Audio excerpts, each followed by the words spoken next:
Barisan 10 pemuda dan gabungan elemen organisasi Aceh Tenggara mengeruduk kantor bupati setempat. Mereka berunjuk rasa memprotes sikap pemerintah yang dinilai tidak serius melakukan penanganan mitigasi bencana dampak banjir bandang. Amatan habaaceh.id, para demonstran turut melakukan aksi membakar ban di depan gerbang kantor Bupati Aceh Tenggara dikarenakan PJ Bupati tidak mau menemui mereka. Koordinator aksi Darian Syah mengatakan aksi mereka merupakan bentuk kepedulian terhadap para korban terdampak banjir di sejumlah wilayah Aceh Tenggara. Pihaknya melihat tidak ada penanganan serta jaminan penanggulangan yang serius serta terukur dilakukan oleh pemerintah daerah. Darian Syah menilai anggaran daerah hanya difokuskan kepada penanggulangan pasca bencana, sementara untuk pencegahan mitigasi bencana tidak pernah dianggarkan.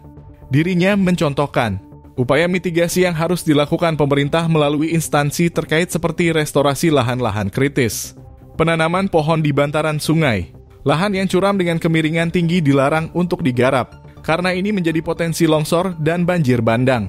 Selanjutnya, Pemda juga harus melakukan normalisasi sungai yang memiliki potensi banjir sebelum terjadi musim hujan dan melakukan pencegahan pembalakan liar atau illegal logging.